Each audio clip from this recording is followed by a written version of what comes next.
Hi children, welcome back to today's English class. In today's lesson, we will be looking into The Red-Headed League, a very famous play by Sir Arthur Conan Doyle. Now before we go into the lesson, a very happy morning to you all. I hope you always keep smiling and a happy Friday as well. As we do in every other English class, before we go into the lesson, we are going to be playing another small game. I hope you all play the games that I have been giving for you all. Now, today's game is also part of an English lesson only. We are going to be doing a crossword puzzle, a very easy crossword puzzle. Now, before we go into the lesson, into the puzzle, let me give out the rules for your play. What you will be doing is, children, first look at the image at the left side of your page. Okay, there is a crossword given, and there are two fill-up parts. One in across, another in down is also given. Now, what you have to do is, children, first copy the entire thing into your rough notebook with the boxes across column and the down column with the fill-ups in between. You can see the pictures from the video itself. Now what you will do is you will complete the fill-ups first. Okay, there are blanks given in between. There are very easy blanks. Okay, finish that first. After that, notice the numbers given. Okay, some numbers are for across, the other numbers are for down. Now what you have to do is, children, for example, look at down number 6. Okay, the fill-up given is H dash dash D. So the answer is head, H-E-A-D. Now fill up 6 down, H-E-A-D. If you fill one box, you will know how to do the rest. Okay, children, try this game. This is very interesting. If you finished, encourage your friends, your siblings, your parents also to play this game. The banana is there to encourage you all. Like I said, we will be looking into The Red-Headed League. It's a very famous, it's actually a short story, but it has been given as a play to you all. Okay. Now, who is Sherlock Holmes, children? Have you all heard of Sherlock Holmes before? If you have, very good. If you did not, I'll be happy to tell you. Sherlock Holmes is a very famous detective. Now, who is a detective? A detective is someone who finds some things, solves things. If we lose something, if somebody is missing, if we don't have to go to the police, we go to a detective. A detective is someone who deducts what has happened. Okay. So in the similar way, there is a very famous fictional detective called Sherlock Holmes. Okay, children. Now this Sherlock Holmes was created by a man named Sir Arthur Conan Doyle. He's a famous author. He's a writer. Now this man, he wrote so many books, so many short stories, plays, full-length novels with Sherlock Holmes as the central character. Now Sherlock Holmes is not a real person. He is a fictional character.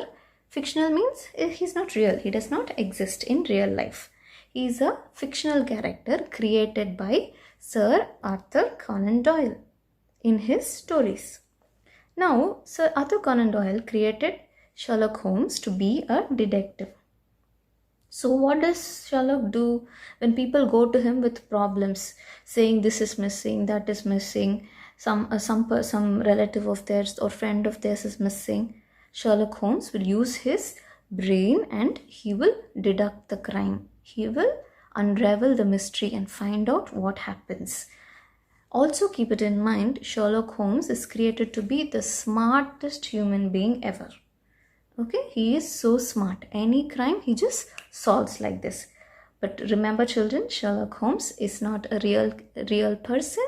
He is only a fictional character created by this author. And also, this Sherlock Holmes appears in so many books, so many movies. If you look into the next part of the video, you will notice a few of the books that I have given of Sherlock Holmes's. And my personal favorite is The Hound of the Baskerville. It's an excellent book. We have that in our school library. Please, if you find time when we go back to school, ask for the book and read it. It's an excellent detective story. And there are so many other works of Sherlock too, in which Sherlock is a central character that you will have to read and enjoy. Now, if you all are aware of YouTube, there are so many Sherlock Holmes movies and series and cartoons in YouTube. Please go and check them out, children. They are excellent pieces of movies, plays, and there are some documentaries about Sherlock Holmes. The supplementary video that I have given you is also like a documentary about Sherlock Holmes. Now look at all the pictures I have given there. What do you all notice? I mean, these are all movies that were based off the Sherlock Holmes's character. Okay, children. Now, all of these Sherlock Holmes character has few things in common, like the appearance. Sherlock always wears a hat and he always smokes a pipe, even though it is unhealthy. And Sherlock always has his friend or his assistant, Dr. Watson, with him.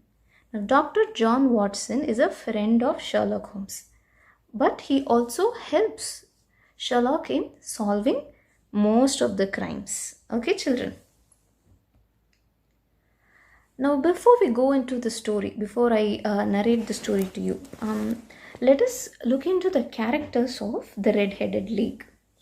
The Red-Headed League has many characters given in the actual book, but the play that they have given to you in your textbook is way too less.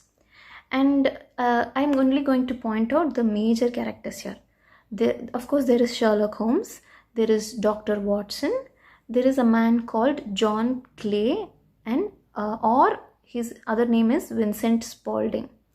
There is a man called Jabez Wilson, there is a Mr. Merriweather, Peter Jones, and a William Morris. Okay, children.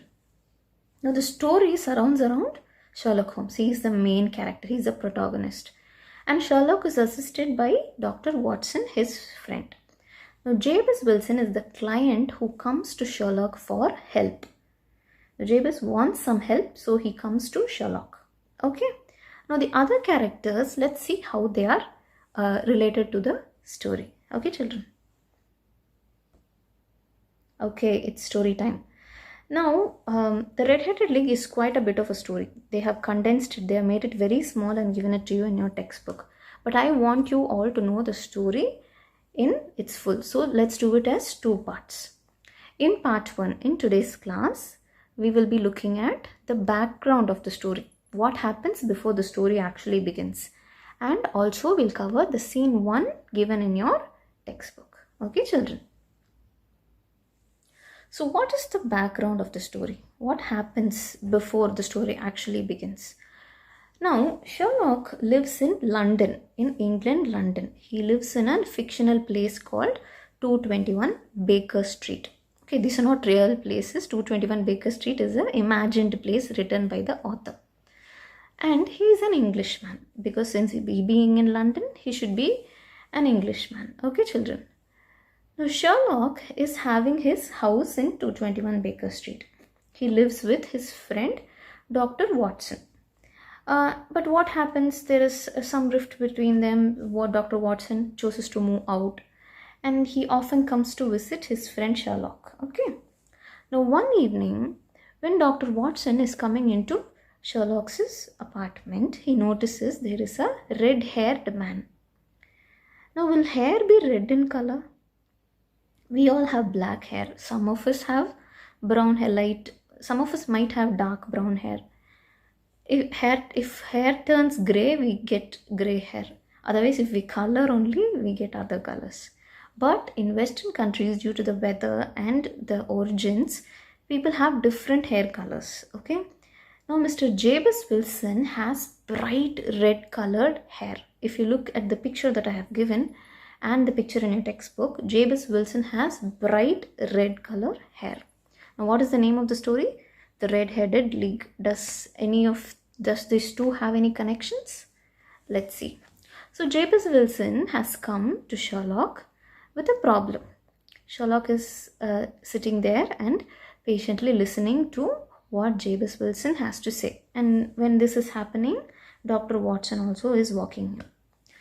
Now, Dr. Watson is curious why this man is sitting here, this Jabez Wilson is sitting here with his friend Sherlock. What is he planning to speak?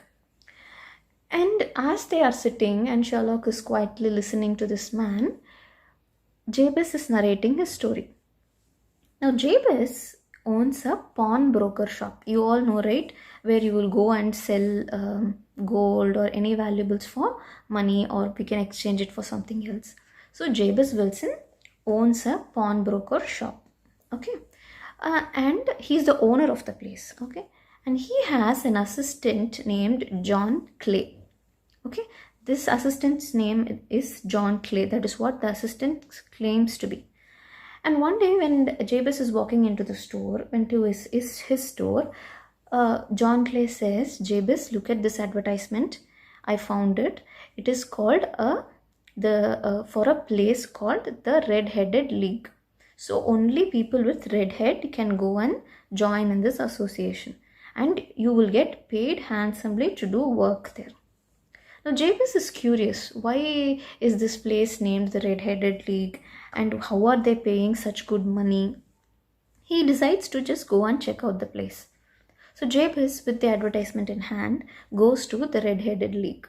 Okay, the Red-Headed League is actually a very simple building. On top there is a board with a name painted on it. They call the Red-Headed League. That's all. There are no people inside. There is one table, one chair, one window. There is nobody else except one man called Morris. Now this Morris tells Jabez Wilson that he has to come into work in the morning and go back home at 2 o'clock. And in between he has to copy with his hands, copy the encyclopedia. Encyclopedia is that big books we'll have in our library with all the information. Before the computer came in, people used to look at encyclopedias for all the necessary information. So the work for Jabez was to come in every day early in the morning and copy down the encyclopedia with his hand. And Jabez Wilson is thinking, what kind of job is this? Why would anyone want to come in the morning, sit and write through an encyclopedia? But anyway, the pay is very good. The money is very good. So he simply just accepts the job. Now, from next year onwards, Jabez starts to go to the Red-Headed League office and he does his work. Now after some time, after a week or so, what happens when he goes to work in the morning? The entire place is shut down. There is no trace of the Red-Headed League even existing. The board is not there, his place is not there, Morris is not in scene, nobody is seen anywhere. Now Jabez is scared. He's beginning to wonder, oh my god, what happened? There was a whole office here and now it's not there in the morning. Why did I come every day, sit here and start writing the encyclopedia? Who was hiring me? And he starts to get panic and he goes to Sherlock and he narrates all of this to Sherlock Holmes. Now Jabez Wilson has this problem. He does not know what the Red-Headed League was, who owned it, and why he was writing the encyclopedia every day. Now Sherlock, being the smart detective, he has to deduce or solve this matter in hand. That is for our next lesson only, in part 2. Meanwhile, read through the textbook pages that I have given you. Have a great weekend, children. Bye bye. Look into the differences between play, prose and poetry. As a play, as a prose or a poetry. Now let's see what play, prose Children, look at some of the differences between play, prose and poetry. Now, a play is written by someone called a playwright. Prose is usually written by an author, and poetry is written by the poet. Now, in a play, there is dialogue exchange, character indirectly. Poetry is usually written in stanzas or verses. Now, plays are often not structured, children. They don't follow structure often. They just go about the story by way of a dialogue. Prose also is not structured. Sometimes a story can be told from the point of view of one character or another character, or the story can, or some kind of figure of speech that we have learned so far. So these are some of the basic differences between play, prose and poetry. Let me summarize. A poetry usually follows certain rhythm. It's written by a poet. It usually has stanzas or verses. Now, prose is usually stories told by way of narratives. It is written by an author. Now, this is an example of a stage play. Plays are usually enacted by way of dramas. If you have noticed in our school annual days, they are usually Tamil and English plays. There is dialogue exchange in a play and they are enacted on prose, poetry and plays, children.